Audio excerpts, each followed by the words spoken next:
ফ্যাসিবাদের আমলে সংগঠিত সকল গণহত্যার বিচার এবং দেশি বিদেশি ষড়যন্ত্র রুখে দেওয়ার দাবিতে প্রথম আলোচনার অংশে 24-এর গণ অভ্যুত্থান সহ এই গত 1.5 দশকের ফ্যাসিবাদের আমলের যে গণহত্যা এবং মানুষের উপরে বিশেষ করে ভিন্ন মত এবং বিরোধিতার কারণে যে নির্যাতন নিপীড়ন হয়েছে তার বিচার আমরা সবাই দাবি করছি।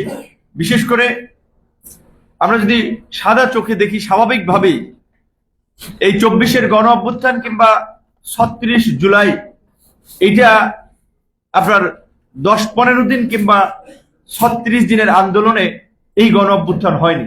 এর পেছনে একটা দীর্ঘ প্রেক্ষাপট রয়েছে, অসংখ্য মানুষের ত্যাগ এবং নির্যাতন নিপীড়ন বঞ্চনার ইতিহাস রয়েছে। বিশেষ করে ভারতীয় নীল নকশায় 2008 সালের ক্ষমতায় আসা আওয়ামী লীগ ক্ষমতায় এসেই প্রথম বাংলাদেশের স্বাধীনতা সার্বভৌমত্বের প্রতীক সামরিক বাহিনীকে পঙ্গু করার জন্য বিডিআর বিদ্রোহের নামে মেধাবী দক্ষ চৌখস সামরিক অফিসারদেরকে হত্যার মিশন বাস্তবায়ন করেছিল, আপনারা দেখেছেন। 2013 সালে এই শাপলা চত্বরে দল মত নির্বিশেষে সারা দেশ থেকে আগত আলেম ওলামাদের উপরে রাতের অন্ধকারে কি বিভীষিকাময় বর্বরোচিত হামলা চালিয়েছিল সেটি আপনারা দেখেছেন, এবং সেই ঘটনা নিয়ে সংসদ উল্লাস করে বলেছিল যে হুজুররা সাদা পাঞ্জাবিতে রং মেখে এসেছিল। এই সমস্ত কথা তো আপনারা শুনেছেন। বিএনপি এবং জামাতের নেতা কর্মীরা গত 1.5 দশক ধরেই জামাতের লোকেরা এখন তো বড় বড় সমাবেশ করছেন, মিটিং করছেন, কিন্তু এই জুলাইয়ের আগে কিন্তু 20 জনে মিলে ঘরের মধ্যেও মিটিং করতে পারে নাই। মিটিং করতে গেলেই নাশকতার গোপন পরিকল্পনা করতেছিল কিংবা দেশ বিরোধী দেশদ্রোহী কাজ করতেছিল, বিশৃঙ্খলা করতেছিল, এলাকা অস্থিতিশীল করতেছিল। এই অভিযোগে কিন্তু তাদেরকে আটক করা হতো, এমনকি মা, মেয়ে, ছেলে, ছোট বাচ্চা সহ আটক করা হতো। এই ঘটনাগুলো অনেক আপনারা দেখেছেন। মিজানুর রহমান আজহারী সাহেব বাংলাদেশের একজন খুব জনপ্রিয় আলোচিত ইসলামিক স্কলার। তিনি রাজনৈতিকভাবে জামাত সমর্থন করেন, করতে পারেন, সেটি নিয়ে আমাদের দ্বিমত নাই। এই মিজানুর রহমান আজহারী সাহেবকে যখন দেশ থেকে গোয়েন্দা সংস্থা যেতে বাধ্য করেছিল তখন কিন্তু আমরাই প্রতিবাদ করেছিলাম যে একজন উদীয়মান তরুণ আলেম, যিনি ধর্মীয় দৃষ্টিকোণ থেকে আলাপ আলোচনা করে মানুষকে হেদায়েতের পথে ডাকেন, মানুষকে সঠিক পথে আহ্বান করেন, তার রাজনৈতিক যদি মতাদর্শ থেকেও থাকে সরকারের অধিকার নাই তাকে দেশ থেকে বিতাড়িত করার। আমরা কিন্তু কথা বলেছিলাম।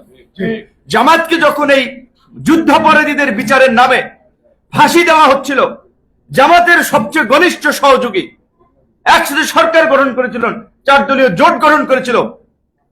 বিএনপিও বলতে গেলে কার্যত যখন নীরব ছিল, পরিষ্কার ভাবে এখন গুগলে সার্চ দেন, পত্রিকার হেডলাইন পাবেন, আমরা পরিষ্কার ভাবে বলেছিলাম কিন্তু যে ভারতীয় নীল নকশায় ইসলামী রাজনীতিকে ধ্বংস করার জন্য, ইসলামী রাজনীতিকে দুর্বল করার জন্য মূলত জামাত নেতাদেরকে অনেককে ফাঁসি দেওয়া হয়েছিল।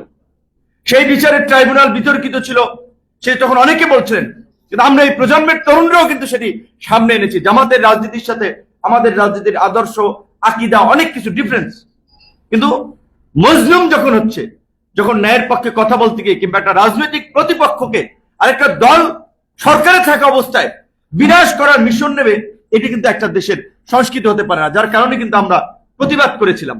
এবং এই যে বিএনপির কর্মীরা গত 16 বছরে 3,500 মানুষকে বিচার বহির্ভূতভাবে হত্যা করেছে। বিএনপির এই পল্টন এলাকার আলোচিত নেতা কমিশনার ছিলেন চৌধুরী আলম, তুখোর ছাত্র নেতা, সেই টিপাইমুখ বাদের বিরুদ্ধে হুঙ্কার দিয়েছিলেন, ছাত্র নেতা থেকে জননেতা হয়েছিলেন ইলিয়াস আলী, ঢাকা বিশ্ববিদ্যালয়ের ছাত্র ছিল। এই কসাই এখন জেলে, জিয়াউল হক। আমার ভাই যেটা বলেছিলেন, আমরা এটাই বলেছিলাম যে বিপ্লবের স্পিড হচ্ছে। যারা গত 16 বছরে সরাসরি হত্যা, লুটপাট, ধর্ষণ, গুম, খুনে জড়িত ছিল, ফায়ারিং স্কোয়াড নিয়ে তাদেরকে ব্রাশ ফায়ার দিয়ে মেরে ফেলা, একসাথে দাঁড় করিয়ে দিয়ে আজকে এই পুতু পুতু করে বিচার করা হচ্ছে, তদন্ত করা হচ্ছে। এই গোড়ার ডিম করতে করতে কাম সাইরে দেবে। করতে তারপর দেখবেন নির্বাচন হয়ে গেছে, রাজনৈতিক সরকার ক্ষমতা আসলে রাজনৈতিক ইন্টারেস্টের জায়গা থেকে দেশি বিদেশি অনেক দেন দরবারের রাস্তা খুলে যাবে, শেষ পর্যন্ত বিচার আচার নাও হতে পারে, বাস্তবতার আলোকে বলছি। সেই জন্য আমরা বলেছিলাম যে বিপ্লবের পরে সাধারণত সরকারি কর্মকর্তা কর্মচারী যারা থাকে পৃথিবীর বিভিন্ন দেশে হাজার হাজার লোককে চাকরিচ্যুত করা হয়েছে। আপনার অপসারণের পত্র বা পদত্যাগ পত্র, অব্যাহতি পত্র দিয়ে হাতে ধরিয়ে দিয়েছে, চলে যান।